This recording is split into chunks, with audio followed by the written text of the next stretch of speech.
The sculpture attracted immediate attention from CIA cryptanalysts who organized a sweepstake for someone to crack the code. But despite their best efforts, the code remained intact. Being located at the heart of the agency meant the sculpture was off limits to the public. A private dedication ceremony was held in early November, but it wasn't until March the following year that images of the complete installation began trickling out to the masses. It starts with 3 granite and copper plate constructions placed near the west entrance. One of the slabs feature a compass rose pointing towards a naturally magnetized rock known as a lodestone. Furthermore, strings of Morse code can be found on flat sheets of copper interlaced with the stonework. Moving through the atrium and into the courtyard, we're greeted by a shallow pond.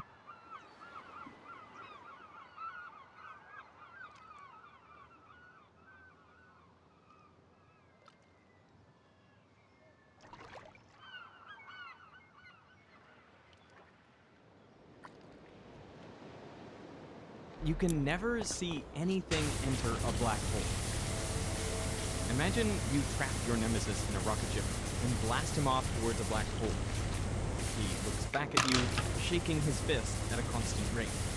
As he zooms in, gravity gets stronger, so you'd expect him to speed up.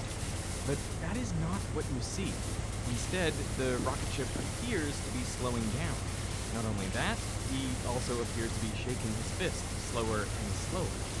That's because, from your perspective, his time is slowing down. At the very instant when he should cross the event horizon, the point beyond which not even light can escape, he and his rocket ship do not disappear. Instead, they seem to stop, frozen in time. The light from the spaceship gets dimmer and redder until it completely fades from view. This is how any object would look crossing the event horizon. Light is still coming from the point where he crossed, it's just too redshifted to see.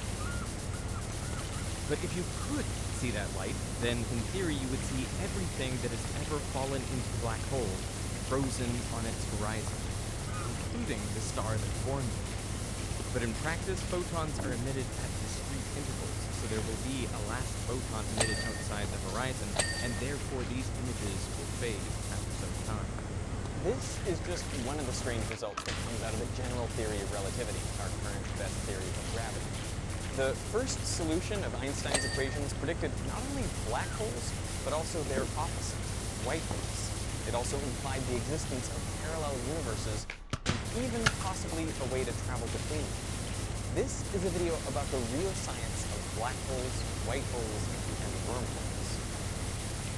The general theory of relativity arose at least in part due to a fundamental flaw in Newtonian gravity. In the 1600s, Isaac Newton contemplated how an apple falls to the ground, how the moon orbits the Earth and Earth orbits the sun, and he concluded that every object with mass must attract every other. But Newton was troubled by his own theory. How could masses separated by such vast distances apply a force on each other? He wrote that one body may act upon another at a distance through a vacuum without the mediation of anything else is to me so great an absurdity that I believe no man who has a competent faculty of thinking could ever fall into it. One man who definitely had a competent faculty of thinking was Albert Einstein, and over 200 years later, he figured out how gravity is mediated. Bodies do not exert forces on each other directly.